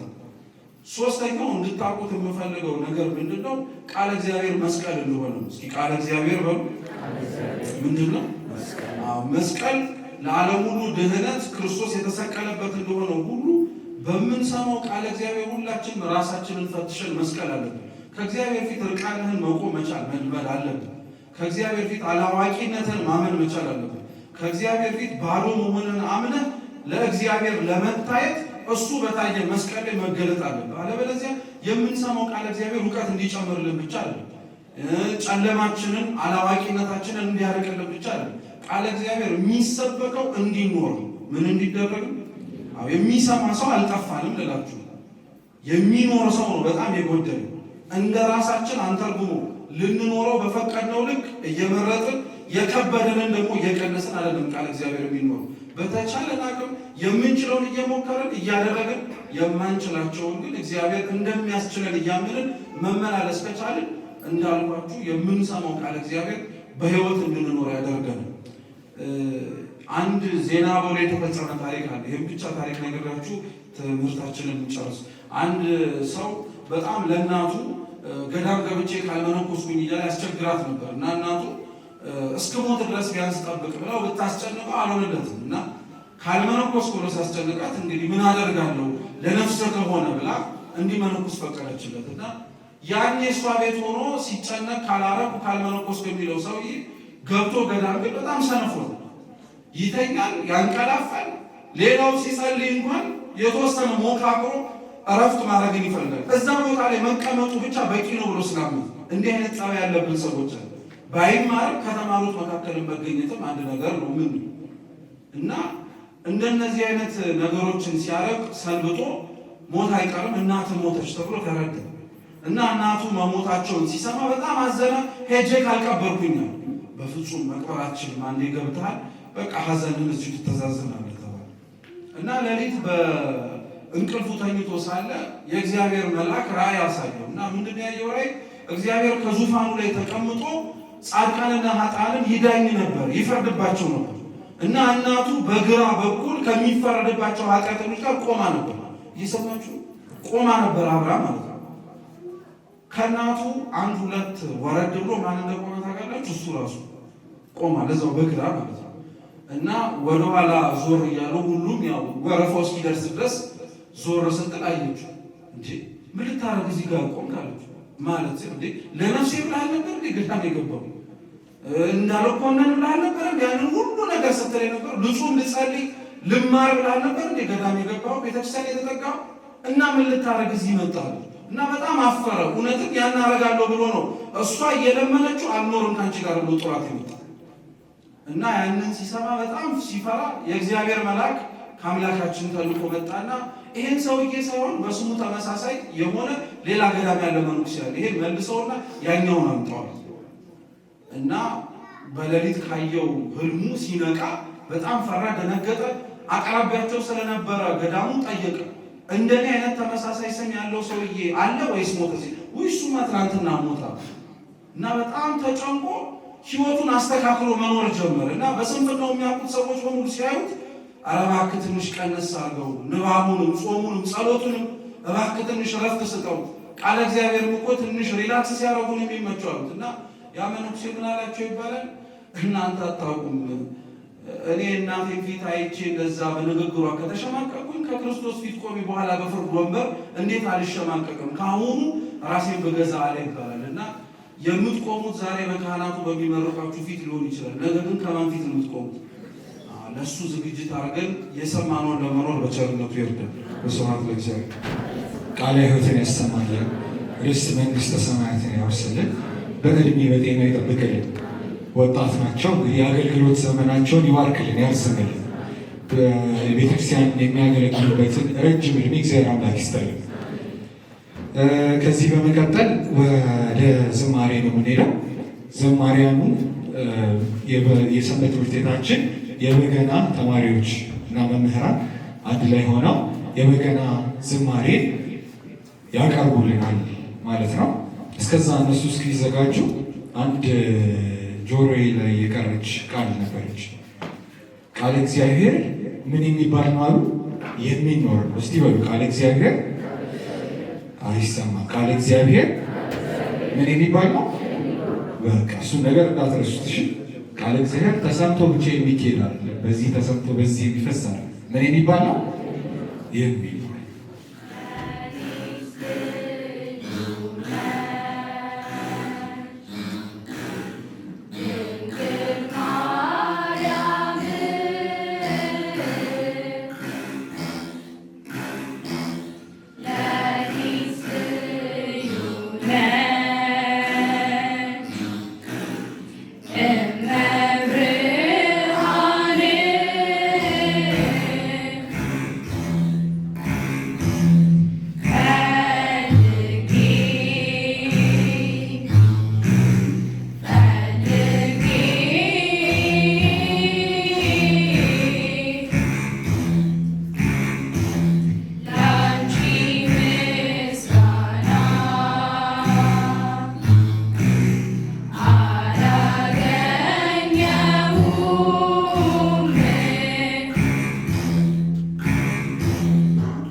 በቀጥታ የምንሄደው የአዲስ አበባ ሀገረ ስብከት የሰንበት ትምህርት ቤቶች ከሰንበት ትምህርት ቤቶች አንድነት ተወካይ የሆኑት ላይከ ሄራን መምህር ግርማ በአዲስ አበባ ሀገረ ስብከት የሰንበት ትምህርት ቤቶች አንድነት ምክትል ተቀዳሚ ሰብሳቢ ናቸው። እሳቸው ለተመራቂዎች መልእክት ያስተላልፉልናል። በስመ አብ ወወልድ ወመንፈስ ቅዱስ አሐዱ አምላክ አሜን። መልአከ ምሕረት ተክለወልድ የማነ ወልድ የየካ ደብረ ብርሃን ኪዳነ ምሕረትና ደብረ ቀራንዮ መድኃኔዓለም ዋና አስተዳዳሪ እንዲሁም የዚህ ደብር ምክትል ሊቀመንበር፣ አይንተ እግዚአብሔር ካህናት፣ መምህራን እንዲሁም የዛሬ በዓል ባለቤት የሆናችሁ ተመራቂ ተማሪዎች እንኳን አደረሳችሁ፣ እንኳን አደረሳችሁ። በድጋሚ ደግሞ ታላቁ በዓላችንን ከአንድ ቀን በፊት አሳልፈናል። እንኳን ለብርሃነ መስቀሉ አደረሳችሁ። ምነው መዝሙር አድክሟችኋል እንዴ? መስቀል አደባባይ የነበራችሁ እንኳን ለብርሃነ መስቀሉ አደረሳችሁ። አሜን። ቸርነት የባህር የሆነ አምላካችን ዛሬም ዘወትርም የተመሰገነ ይሁን። እንግዲህ ዛሬ ይሄ ፕሮግራም ሲዘጋጅ ላለፉት አንድ ዓመት በየነበራችሁበት የትምህርት ዘርፍ ስትማሩ ቆይታችሁ በመምህራኖቻችሁ በሰንበት ትምህርት ቤቱ የዛን የሚጠበቀውን ክፍል ስታንዳርድ ተምራችሁና ተፈትናችሁ አልፋችሁ ወደሚቀጥለው እስካሁን ስትማሩ ከነበሩት ደግሞ ሰፋ ወዳለው የትምህርት እርከን ወይም ደግሞ የትምህርት ደረጃ ስለደረሳችሁ ያን በማለፋችሁ ይሄ የምርቃት መርሃ ግብር ተዘጋጅቶላችኋልና አሁንም በድጋሚ እንኳን ወደሚቀጥለው ደረጃ እንድትደርሱ እግዚአብሔር ፈቀደላችሁ። እንግዲህ በዚህ በስርዓተ ትምህርት ውስጥ ይሄኛው የፈተና ስርዓት አንደኛው የትምህርት ስርዓቱ በስነ ስርዓቱ መካሄዱን በየደረጃው ምዘና የሚካሄድበትና ስታንዳርድ የሚጠበቅበት ይህ አሁን የተዘዋወራችሁበት የተፈተናችሁበት ሂደት በዚህ በስርዓተ ትምህርት ቤተክርስቲያን ባዘጋጀችው ጥቅሙ ምንድን ነው? ክፍል ማለፍ በህይወት ሲያሳልፋሉ የሚል ጥያቄ ሊኖራችሁ ይችላል።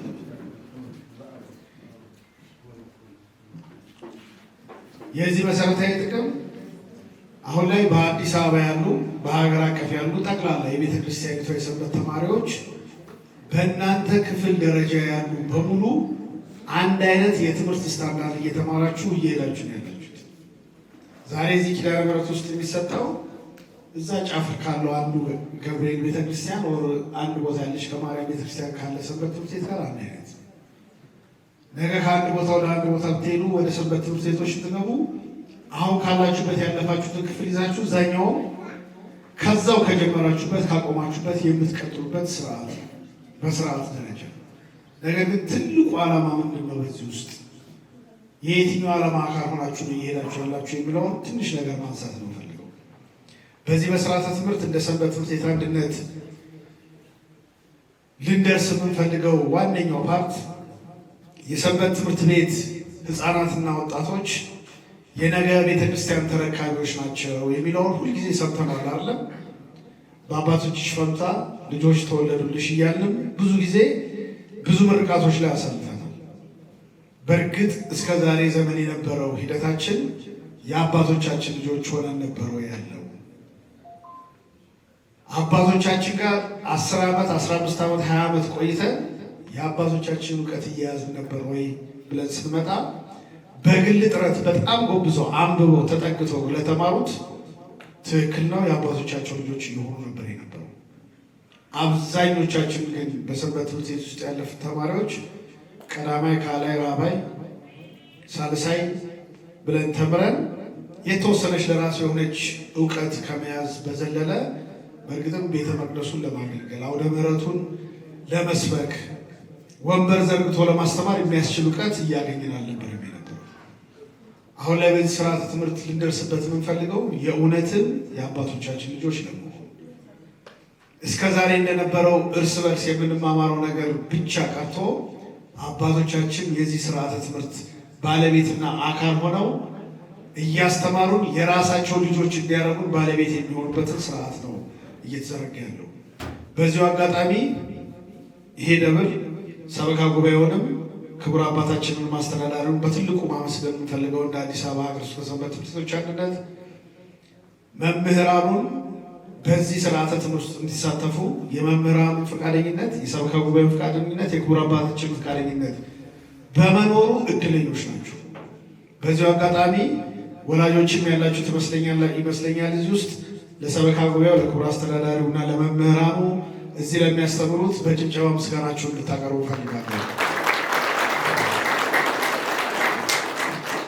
በዚህ መልኩ ከሄድን ነገ ከዚህ ውስጥ መምህራን ይወጣሉ፣ ካህናት ይወጣሉ፣ ጳጳሳት ይወጣሉ፣ መነኮሳት ይወጣሉ። ሁሉንም አይነት ሰው ይወጣል። የእውነትም የነገዋን ቤተክርስቲያን የሚረከብ ትውልድ እንደሚወጣ የሚያሳይ ሂደት ነው ያለው። ብዙዎች በዛ ተስፋ ነው እየሰራ ያለው። ከዛ በሁለተኛ የምንማረው ቃለ እግዚአብሔር ደግሞ ለወላጆቻችን በሃይማኖታቸው የጸኑ በምግባራቸው የቀኑ ትውልዶችን በማፍራት ሂደት ውስጥ ወላጆች የሚደሰቱበት፣ እናንተ ደግሞ ተመራቂዎች በወረቀት ላይ ጽፋችሁ ያሰፈራችሁትን በሕይወት መኖር ከቻላችሁ ርስት መንግስተ ሰማያት የምትወርሱበት ስንቅ እየተቀበላችሁ ነው ያላችሁ። የቤተ ክርስቲያን ትምህርት ሰፊ ነው። ወደ ሰፊው ትምህርት እየሄዳችሁ እያደጋችሁ እየሰፋችሁ ነው እየሄዳችሁ ያላችሁት እና ትልቅ መታደል ነው። በእናንተ ዕድሜ ያሉ በዚህ ሰዓት ወደ ቤተ ክርስቲያን ሲሆን ብዙ አልባሌ ቦታዎች ያሉ ልጆች አሉ። እናንተ ምድለኞች ናችሁ፣ ወላጆቻችሁ ምድለኞች ናቸው። በዚህ ዘመን በጣም አስፈሪ የሆኑ ለጆሮ የሚጸኑ ነገሮች በሚሰሙበት ዘመን በአባቶች ስር ቁጭ ብሎ በተዘጋጀ ስርዓተ ትምህርት ተምሮ እንዲህ በአባቶች ለመመረቅ መዘጋጀት መታደል። በዚህ እግዚአብሔርን ልታመሰግኑ ይገባል። በድጋሚ በዚህ ይሄኛው እግዚአብሔር ስለመረጣችሁ እናንተም እሱ የፈቀደውን ለመሆን ዝግጁ ሆናችሁ በመገኘታችሁ በድጋሚ አሁንም እንደ ሰንበት ትምህርት ቤቶች አንድነት እንኳን ደስ ያላችሁ። ትልቅ ነገር ነው ያለውና እንኳን ለዚህ ክብር በቃችሁ ማለት ፈልጋለሁ። ከዚህ በተጨማሪ ማመስገን የምፈልገው አንደኛ ቅድም እንዳነሳሁት የደብሩ ሰበካ ጉባኤ፣ የደብሩ አስተዳደር፣ የደብሩ መምህራን፣ ካህናት ለዚህ ውጤት እንዲበቃ ከፍተኛ አስተዋጽኦ በማድረጋቸው በአዲስ አበባ ሰንበት ትምህርት ቤቶች አንድነት ስም ምስጋና ማቅረብ እንፈልጋለን።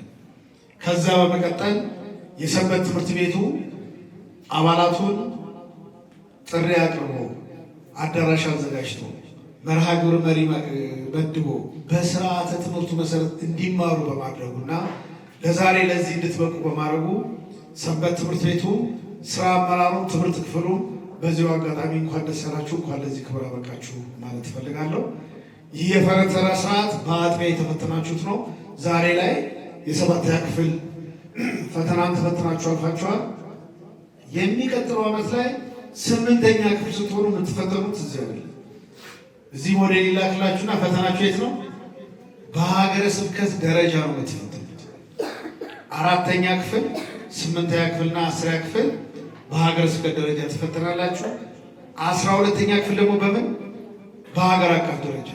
በዚሁ አጋጣሚ እዚህ ውስጥ ዛሬ ከ7ኛ ክፍሎችና ከ4ኛ ክፍሎች በተጨማሪ በባለፈው 2 ሳምንት በሀገር አቀፍ ደረጃ የተመረቁ የ12ኛ ክፍል ተመራቂ ተማሪዎችም አላችሁ። እናንተም እንኳን ደስ ያላችሁ። በዚሁ አጋጣሚ ሊጨበጨብላቸው ይገባል። 12ኛ ክፍልን ከማን ጋር የተወዳደሩት? ጠቅላላ በኢትዮጵያ ካሉ 12ኛ ክፍል ካሉ ተማሪዎች ጋር ተወዳድረው አልፈው በጠቅላይ ቤተ ክህነት እውቅና ተሰጥቷቸው ያሉ ተማሪዎች ናቸው። ይህ ትምህርት እየሰፋ ሲሄድ ወደፊት ከዚህ በኋላ የሚሆነው ወንበር የሚዘረጉ አባቶች እንዳሉ እና ያሉም እንደሆነ ይሰማኛል። እነሱ ወደዛ እየሄዱ ደግሞ ከአባቶቻቸው ግልጽ የበለጠ የሚማሩበትን እድል እየተፈጠረ ነው የሚሄደው። ስለዚህ የሚቀጥለው ዓመት ዝግጅታችሁ እዚሁ ኪዳነ ምሕረት ካሉት ተማሪዎች ጋር መወዳደር ሳይሆን ጠቅላላ በአዲስ አበባ ካሉ 8ኛ ክፍሎች ጋር ተፈትናችሁ እንደምታልፉ ተስፋ እናደርጋለን። ባለፈው ዓመት በአጠቃላይ በአዲስ አበባ በሀገረ ስብከት ደረጃ 14000 ተማሪዎች ይፈትናል። ከ14000 ተማሪዎች ወደ 11700 አካባቢው ተዘዋውረዋል። ጥቅምት 30 በሚሊኒየም አዳራሽ በደማቅ ሁኔታ ይመረቃሉ። ቀጣይ ዓመት ይህ የእናንተ ተራ ነው።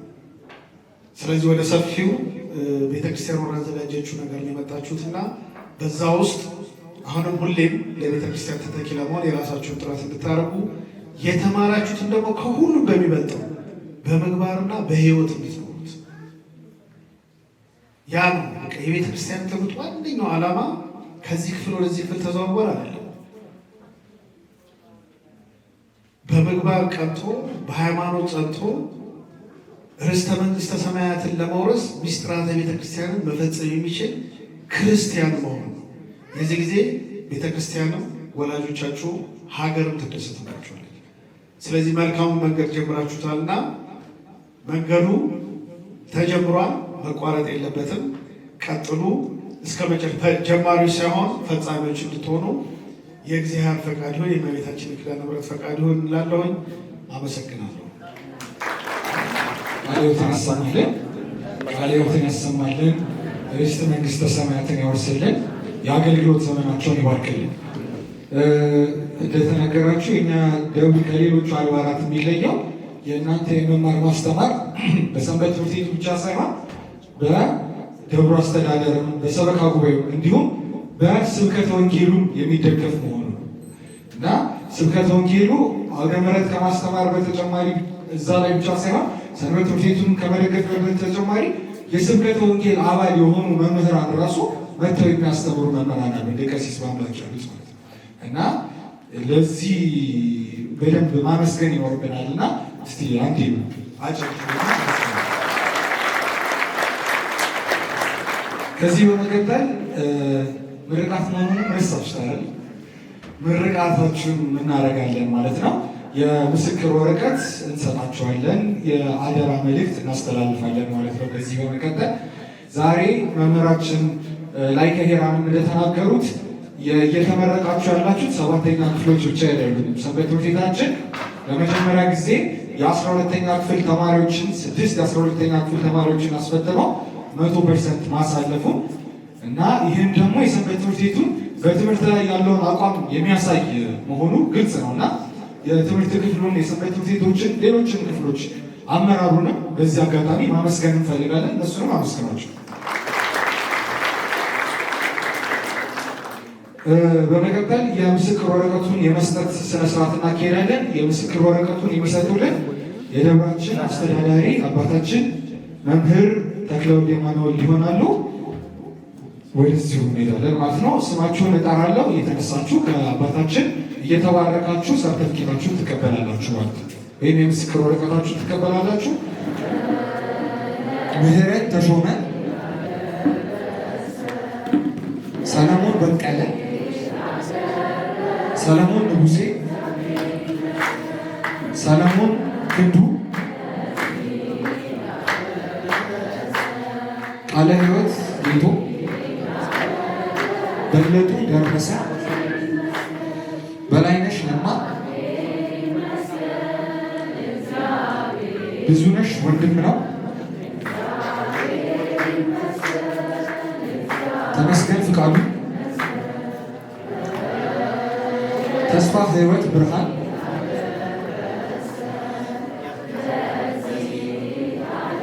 ነቢዩ መስፍን፣ አስናቀች ለማ፣ አብያ ብሩክ፣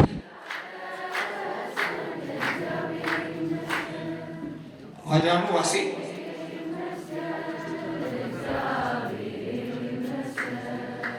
ኤልሳ መኮንን፣ ኤልሳቤት በለጠ፣ ኤፍራታ ሰኢድ፣ የጸገነት ተስፋዬ፣ ዮርዳኖስ ተፈራ፣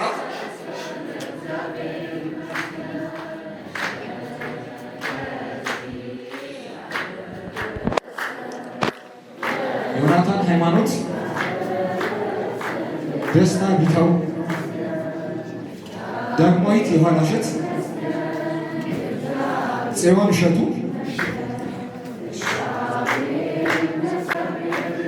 ናሁን ዮሐንስ ናርዶስ ሰሎሞን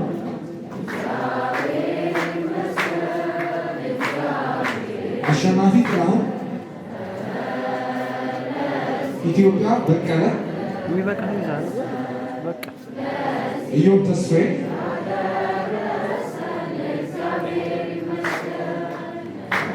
ኤልሻዳይ ሻለስ።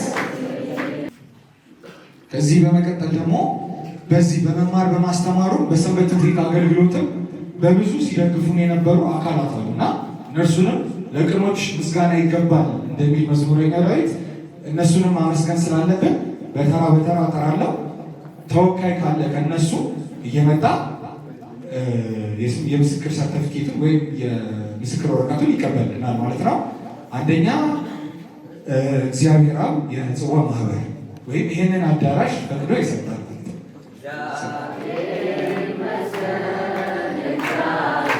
ሁለተኛ ማህበረ በኩር ሰንበቴ ማህበር። ሶስተኛ ተወካዮች የመጣችሁ እየተቀበላችሁ ማህበረ ሐዋርያት መድኃኔዓለም ጽዋ ማህበር። አራተኛ ማህበረ ሰላም መድኃኔዓለም ጽዋ ሰንበቴ ማህበር። ተወካዮች ካላችሁ እየመጣችሁ እየወሰዳችሁ።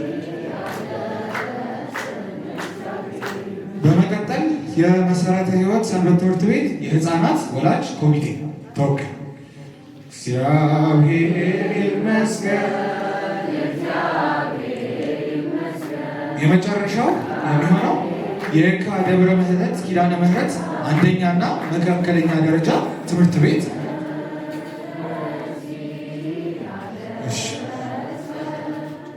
ሰንበት ትምህርት ቤታችንን በመወከል ትምህርት ቤቱ ማለት እኛም ትምህርታችንን ስንማር ያደግንበት ነው። አሁንም የምንማርበት ነው። ወደፊት የሚመጡ ልጆቻችን የሚማሩበት ስለሆነ ሰንበት ትምህርት ቤታችንን በመወከል መጋቤ ሥርዓት ቀሲስ ተስፋዬ ለአባታችን ለመምህር ተክለወልድ የማንወልድ ይህንን ሰርተፍኬት ሰጥቶናል።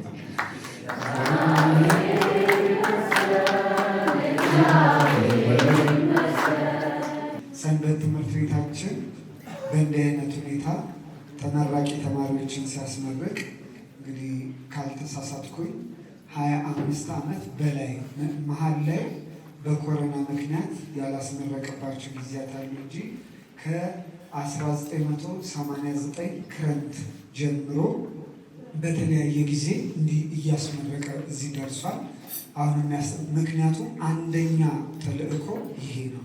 ስለዚህ እናንተም የዚህ ሐዋርያዊ ታሪካዊ ጉዞ ተሳታፊዎች ስለሆናችሁ እንኳን ደስ አላችሁ ሁላችሁ ነው።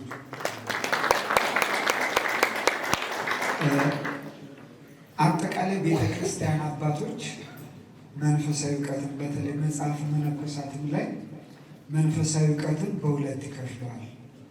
አንድ እውቀት ተፈጥሯዊ፣ ሁለተኛ ወይንም ደግሞ እውቀት ጠባያዊ ይሉታል። ሁለተኛው እውቀት መንፈሳዊ ይሉታል። እውቀት መንፈሳዊ ከእግዚአብሔር የሚሰጥ ነው። እግዚአብሔር ካልገለጠ በስተቀር ሰዎች አውጥተው አውርደው ሊደርሱበት የማይቻል ነው። እውቀት ጠባያዊ ግን በእንዲህ አይነት ሁኔታ የምናገኘው ነው። እውቀት መንፈሳዊ መሰረቱ እውቀት ጠባያዊ ነው። እናንተ ዛሬ ተመርቃችኋል ስትባሉ እውቀት ጠባያዊ አግኝታችኋል ማለት ነው። ያ ማለት ለመንፈሳዊ እውቀት ለመንፈሳዊ ጸጋ መነሻ የሚሆናችሁን ነገር አግኝታችኋል ማለት ነው።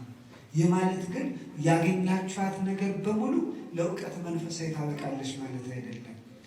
እንድታነቡ መንገድ ማመላከቻ ነው፣ መጀመሪያ ነው። ስለዚህ ጀምራችኋል።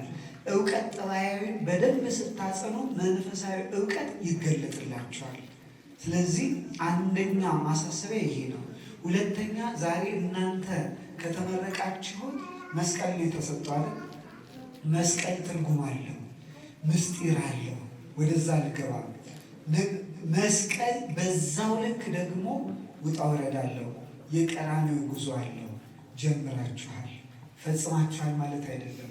ከእንግዲህ ሰንበት ትምህርት ቤት መምጣት የለባችሁም አይደለም የተባለው።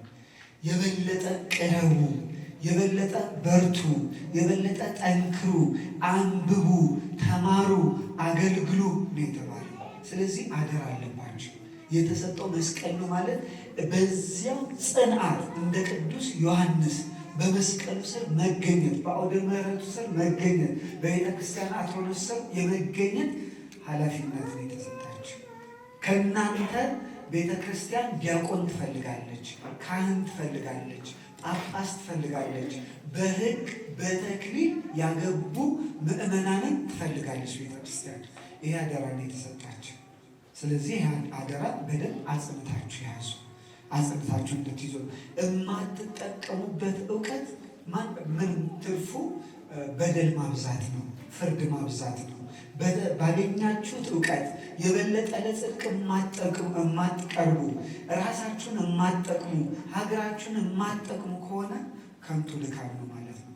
ስለዚህ ተጠቅሜበታለሁ ወይ ለሕይወቴ እርሾ ሆኖታል ብላችሁ ራሳችሁን እንድትጠይቁ ነው የማሳስበው። በአጠቃላይ እዚህ ላለነው ደግሞ ለማስመረቅ የመጣችሁም አላችሁ። እናንተስ ትምህርቱ ተመርጦ ተከፍሎ ነው የሚሰጠው?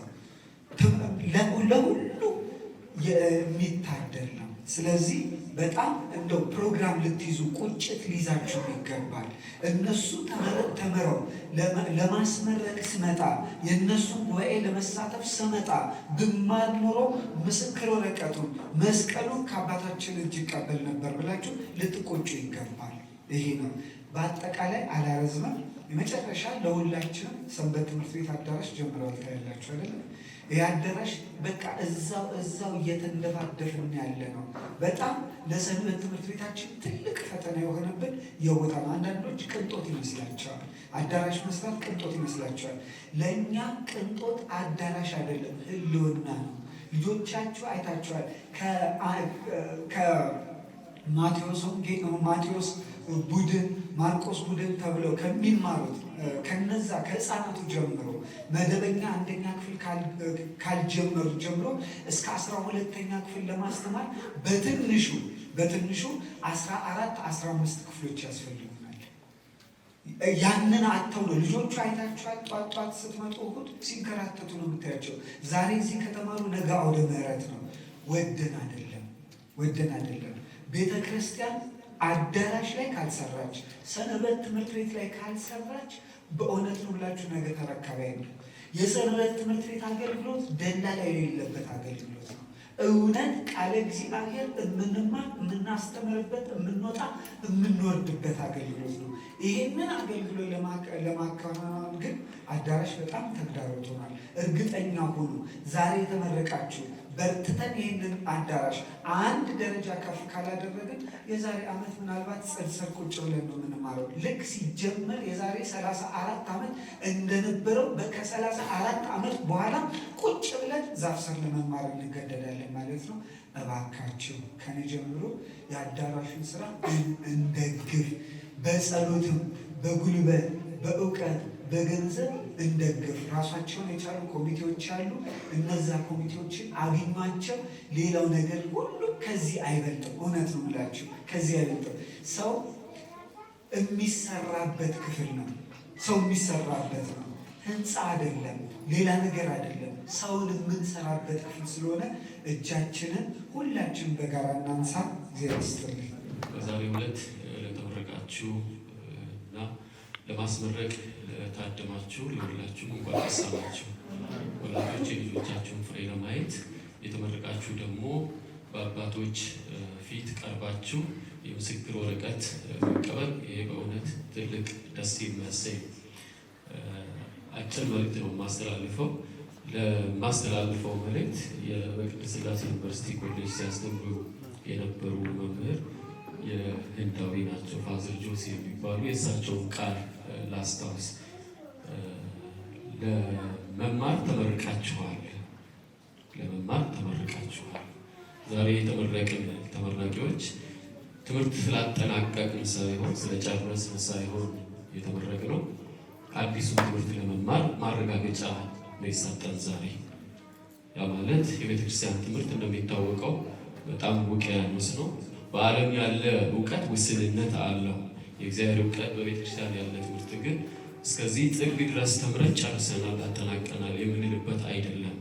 ከአንዱ ትምህርት ወደ ሌላው በምንሄድበት ሰዓት የበለጠውን እውቀትና የበለጠውን ምስጢር እያደላደል እያገኘን ምስጢሩ እየረቀቀብን ጫፉንና ጥጉን ሳናውቅ የምንቆይበት ነው የቤተክርስቲያን እውቀትና ትምህርት። በዚህም የበለጠ እግዚአብሔርን የበለጠ ቅዱስ ቤተክርስቲያንን የምናውቅበት የበለጠ አባቶቻችን ያቆዩልንን የቤተክርስቲያን ትምህርትና ስርዓት የምናውቅበት። ለዛሬ የተመረቃችሁ ከ1ኛ እስከ 12ኛ ክፍል ደረጃ ላይ ያላችሁ በእውነቱ ስለጨረሳችሁ ሳይሆን የተመረቃችሁት ለመማር ነው የተመረቃችሁት። ለመማር ተመርቀናል። ወደፊት እንድንማር 1ኛ ክፍል ያለ ነው 2ኛ 3ኛ እያለ 12ኛ ክፍል የጨረሱትም እንኳን ስለጨረሱ አይደለም ዛሬ ማለት ነው፣ ስላጠናቀቁ አይደለም። በቀጣይ መማር የሚጠበቅባቸው ብዙ ቃል እግዚአብሔር ስላለ፣ መስራት የሚጠበቅባቸው ብዙ ቃል እግዚአብሔር ስላለ፣ ሌሎችን መተካት ያለባቸው ብዙ ማገልገል ስለሚጠበቅባቸው ይህ አደራ ቅዱስ ጳውሎስ ለጢሞቴዎስ እንደመከረው የተማርነውን ጠንቅቀን አውቀን ከማን እንደተማርንም አውቀን ተረድተን ዛሬ እግዚአብሔርን ቃል የሚሸቅጡ ብዙዎች አሉ። በአባቶቻችን እግር ፊት ደግሞ ቁጭ ብለን በዚህ ደረጃ መማር በዚህ ዘመን ቅድም በመድረኩ እንደተነገረው ትልቅ መታደል ነው። ስለዚህ አጠናቀናል ብላችሁ ወደኋላ የምትሉበት ሳይሆን በቀጣይ ደግሞ ብዙ የሚቀረኝ አለ፣ ብዙ ያልተማርኩት አለ፣ ብዙ ያላወቅነው አለ የምንልበት አውቀናል ብለን የምንቀመጥበት አይደለም። ቤተክርስቲያን ትምህርት ብዙም ማናውቃቸው ነገሮች አሉ። ስንማርም የበለጠ አለማወቃችንን የበለጠ ጉለታችንን የበለጠ በቃል እግዚአብሔር ራሳችንን የምናይበት ነው። ቃል እግዚአብሔር ነት ከሆነ ቃል እግዚአብሔር ጉለታችንን ነው የሚያሳየን፣ ማወቃችንን ሳይሆን የማናቃቸው በጣም ብዙ የረቀቁ ነገሮች እንዳሉ ግሩ የሚያስብል ትምህርት ነው ቤተክርስቲያን እና ለዚህ በመድረሳቸው እድለኛ ናቸው። ያልተማሩ ወንድሞና እህቶቻችን ወደዚህ ተለክቶ ወደማያልቀው ቃል እግዚአብሔር እንዲመጡ ጥረት ማድረግ አለብን። ወላጆችን በዚህ አጋጣሚ ያልመጡ ልጆቻችን ወደ ቃል እግዚአብሔር እንዲመጡ ዘመኑን ዋሽተው በዚህ ዘመን ራሳቸውን እንዲያተርፉ ቀሪውን ትውልድ እንድናተርፍ ልንረባረብበት የሚገባ ነውና ለተመራቂዎች ለመማር ስለተመረቃችሁ እንኳን ደስ አላችሁ። ቀሪውን ትምህርት ደግሞ እግዚአብሔር ጋር ሆናችሁ እንድትማሩ በጸሎት በጾም ወደ እግዚአብሔር የምንጠጋበት ጊዜ እንዲሆንልን መልካም ዕድል እመኛለሁ። እግዚአብሔር ይስጥልኝ። ሁሉንም ተናግረውታል። እኔም እንግዲህ ከአቡነ ሽኖዳ አንዲት ቃል ልውሰድ። ምን ይላሉ መሰላችሁ? እሳቸው ስለዚህ ስለ ሰንበት ትምህርት ቤት ወጣቶችና ስለሚማሩት ህፃናት ወጣቶች ነው የሚናገሩት እና ቸርች ዊዛውት ችልድረን ኢዝ ቸርች ዊዛውት ፊውቸር ምን ማለታቸው ነው? ልጆች የሌሏት ቤተክርስቲያን ነገ የሌላት ቤተክርስቲያን ማለት ናት። ሰምታችኋል? ስለዚህ እናንተ ነገ የምትባሉ ቤተክርስቲያን ናችሁ ማለት ነው። ነገ የምትባሉ ቤተክርስቲያን ደግሞ ነገን የምትረከቡ ማለት ነው። ቅድሞ ወንድማችን እንደተናገረው ሰው እውቀትን የሚወስደው ወይ የሚማረው የቤተክርስቲያንን ትምህርት የሚሸምተው በጽሁፍ በሚነበብ መጽሐፍትና መምህራን በሚናገሩት ትምህርት ብቻ አይደለም። የቤተክርስቲያን ትምህርት ከሳይንስ ትምህርት ለየት የሚያደርገው በንባብና በመስማት ወይም በጽሁፍ ብቻ የሚገኝ አለመሆኑ ነው። በሌሎች ስነ ምግባራት በሌሎች መልካም ነገሮች ጭምር ነው እውቀት የሚጨምረው። መጽሐፈ መነኮሳት ምን ይላል? ምጽዋት እውቀትን ትገልጣለች። እንዴት ነው ያልኳቸው? አያችሁ፣ ምጽዋት የሚሰጥ ሰው እውቀት ደግሞ ያገኛል ማለት ነው። ስለዚህ በምጽዋት የማይገለጽ እውቀት አለ፣ በንባብ የማይገለጽ እውቀት አለ፣ በትምህርት የማይገኝ እውቀት አለ፣ በንስሐ የሚገኝ እውቀት አለ፣ በስጋው ደግሞ ምስጢራትን በመፈጸም የሚገኝ እውቀት አለ፣ በጸሎት የሚገኝ እውቀት አለ፣ እያንዳንዳቸው እነዚህ ሲሟሉ ነው ሰው እውቀት የሚያገኘው እንጂ እንዲሁ ጥሬ በሆነ ንባብ ጥሬ በሆነ እውቀትና ትምህርት ወይም ትርጓሜ ብቻ እውቀት አይገኝም። ያ እውቀት ይሄድና ከፍ ይልና መጨረሻው ክህደት፣ ትዕቢት የመሳሰሉት ነገሮችን ያመጣል። እነዚህ ሁሉ በጸሎት የሚታገዙ ናቸው። ምክንያቱም መንፈሳዊነት የመገለጥ እውቀት ነው እንጂ እንዲሁ ዝም ብሏል። በመጽሐፍ ቅዱስ እግዚአብሔር ራሱን ገልጧል፣ ልክ ነው። በመምህራን ራሱን ገልጧል፣ ልክ ነው። ግን በጸሎትም በንስሐም በሚስጥራት ሁሉ በሚፈጸም ነገር እውቀት ይገለጣል ማለት ነው። እዚህ እውቀት ዝም ብሎ አሁን ብዙ ሰው ይናገራል። ከሰማችሁ እስከ 12 ተማርኩ፣ ራባይ ተማርኩ፣ መንፈሳዊ ኮሌጅ ገባሁ፣ እንዲህ ያደረኩ፣ ግን ምንም ያገኘሁት ነገር ምንም ለውጥ የለም። እንዴት ለውጥ ይመጣል? ቅድም ያወራችሁን እውቀት ጠባዩ ብቻ አይደለም የሆነው ማለት ነው። ስለዚህ እናንተም እውቀታችሁ መዳበር ወይም ማደግ የሚችለውና ወደ ህይወት እንዲመጣና መተርጎም የሚችለው ይሄ በአእምሯዊ ጠባይ የያዝነው እውቀት ብቻ ሳይሆን መንፈሳዊ ድርጊቶችና መንፈሳዊ ኃይላት ገንዘብ ስናደርግ ነው ማለት ነው። ስለዚህ እነዚህን መጽሐፍት የተናገሩትን ጠቢብ የሚያደርጉንን ስነ ምግባራት ገንዘብ ማድረግ በቃ በተለይ ትንሽ ሰንበት ተማሪ ለጸሎት ይጎለዋል ይባላል። እውነቱን ውሸቱን አላውቅም። እውነት ነው እያሉ ነው በዚህ አካባቢ እና መጠንቀቅ ያስፈልጋል ማለት ነው። ሰው ደግሞ ጸሎት ካቆመ ራሱን የሚወጋበትን የጦር መሳሪያውን ይገዛል ማለት ነው። ይኸውላችሁ እንኳን እኛ የቤተ ክርስቲያን እስትንፋስ ጸሎት ነው። ቤተክርስቲያን የምትተነፍሰው በጸሎት ነው። ቤተ ክርስቲያን ጸሎት ከሌላት ትሞታለች። የቤተክርስቲያን እስትንፋሷ ጸሎት ነው። ከእግዚአብሔር ጋር የምትገናኝበት ጸሎት ነው። አካሏ እንዲሆን ምዕመናን ሁሉ የምታቀርብበት ጸሎት ነው። ያለ ሚስጥራት ያለ ጸሎት ምንም ሊሆኑ አይችሉም። እዚህ ጸሎት የተለየው ህይወት ከእውቀትም ከትምህርትም ከጽናትም ከብዙ ነገሮች ሁሉ ይጎላል እና በዚህ እንድንጠነክር ነው። ከዚህ በፊት ያስተላለፉ ወንድሞቻችንን መምህራኖቻችንን ቃለ ሕይወት ያሰማልን፣ እኔንም ቃለ ሕይወት ያሰማኝ። መርሃ ግብሩ እንዳለ ደግሞ ይሄ ሰላም ነው። በመጨረሻ የምናደርገው ነገር ቢኖር እሳቸው አይናገሩም፣ ግን ምንድነው እንደ ካህን ይባርኩናል። ዘውትር እንደ አባት ይመክሩናል፣ ይገስጹናል። እንደ ልጅ ስናዛቸው ዘውትር እንደታዘዙን ነው። ኮርስ ያዙልን፣ ይሄንን ኮርስ አስተምሩልን ስንላቸው እምቢ የሚል ቃል ከእሳቸው አፍ ሰምተን አናውቅም እና የደብራችን የስብከተ ወንጌል አባል ናቸው። ባለ ምሕረት ብዙ ጊዜ ሲያስተምሩ ሁላችንም ተመልክተናል፣ ከስራቸው ተምረናል። አባታችን መምህራችን ቀሲስ በአምላክ ለእናንተ መልእክት ያስተላልፉላችሁና በዛው በጸሎት ያሳርጉልናል ማለት ነው። ወደ እሳቸው ዛሬ ለዚህ ዕለት ለዚህ ሰዓት መጥታችሁ የተማራችሁበትን የተመላለሳችሁበትን ፍሬ ያገኛችሁ ተማሪዎች እንኳን ደስ አላችሁ። በመጀመሪያ እንኳን ለዚህ አበቃችሁ። ወንጌልን ባልሰብክ ወዮልኝ።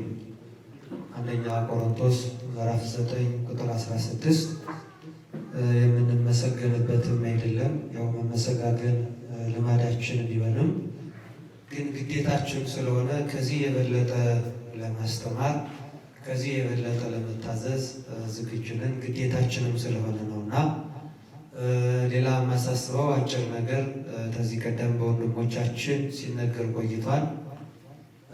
ቅድምም የሰንበት ትምህርት ቤት የአንድነት መምሪያ ኃላፊ ሲናገሩ ቆይተዋል። ከዚህ እስከ 12ኛ ክፍል ከዚያ ደግሞ ዓለም አቀፍ ሀገር አቀፍ እያሉ ሲያስተምሩ ሲነግሩ ነበር። ከዚህ አልፎ ደግሞ ወደ አብነት ትምህርት ቤቱ ተዛውራችሁ ወይም አልፋችሁ ከአባቶች ስር ቁጭ ብላችሁ የአብነት ትምህርት ቤት ማለት ምንድን ነው ሲባል እንደዚህ በክላስ ብቻ ሳይሆን በቃል የሚሸመደድበት እንግዲህ ትርጓሜ ቤት አለ፣ ዜማ ክፍል አለ፣ የቁጥር ክፍል የምንለው ወይም ደግሞ ከመዝሙረ ዳዊት ከወንጌል ዮሐንስ ንባብ ጀምሮ እስከ ውዳሴ ማርያም ድረስ ያሉት ንባባት አሉ። ከዚህ የምትማሩበት ድረስ እዚያ ደረጃ ትደርሳላችሁ ነው ብለው ሲያሳስቡኝ የነበርና እግዚአብሔር ለዚያ እንዲያበቃቸው እንመኛለን። ሁላችሁንም ያብቃችሁ። ይህም አንደኛው የኔ እቅድ ነው። ወደፊት እግዚአብሔር የሚፈቅድልን እኔም እንደናንተ ተማሪ ነኝ። ሁለት አይነት ትምህርት ነው የምማረው።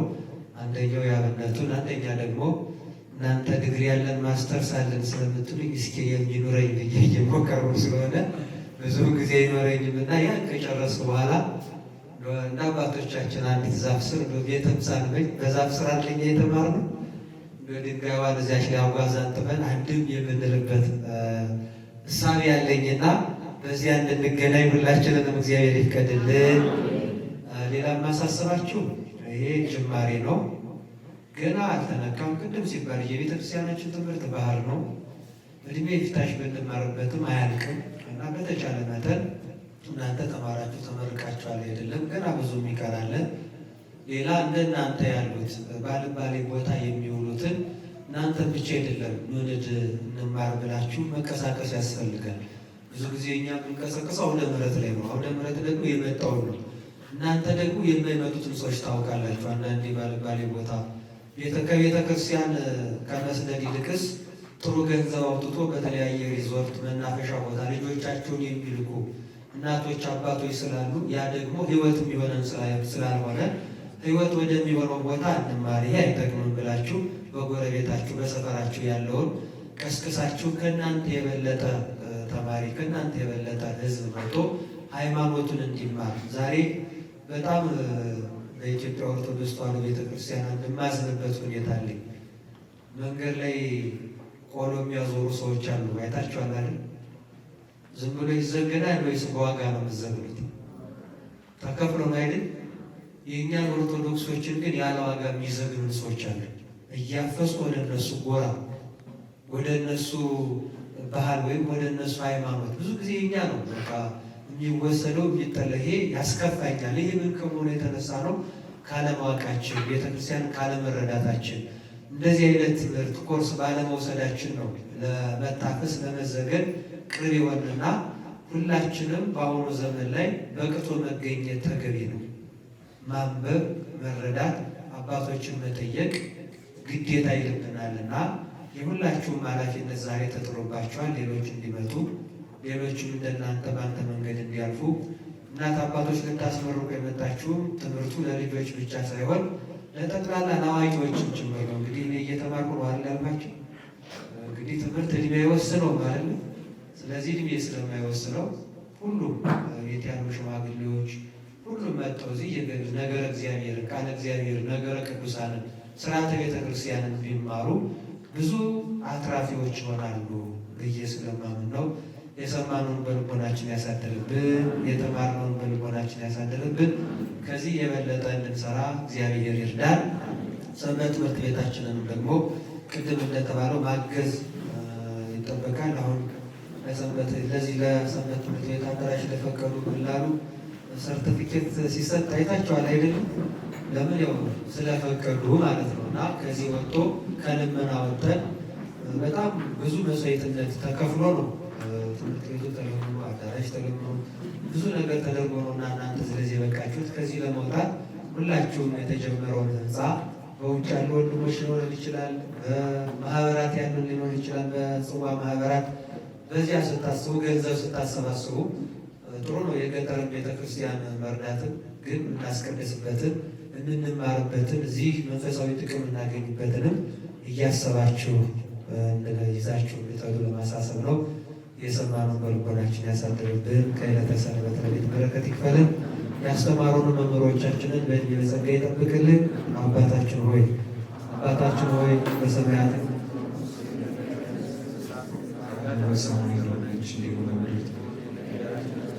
በደላችንን ይቅር በለን እኛም የበደሉንን ይቅር እንደምንል፣ አቤቱ ወደ ፈተና አታግባን ከክፉ ሁሉ አድነን እንጂ መንግሥት ያንተ ናትና ኃይል፣ ክብር፣ ምስጋና ለዘላለሙ አሜን። እመቤታችን ቅድስት ድንግል ማርያም ሆይ በመልአኩ በቅዱስ ገብርኤል ሰላምታ በሐሳብሽ ድንግል ነሽ፣ በሥጋሽም ድንግል ነሽ። አሸናፊ እግዚአብሔር እናት ሆይ ሰላምታ ላንቺ ይገባሻል።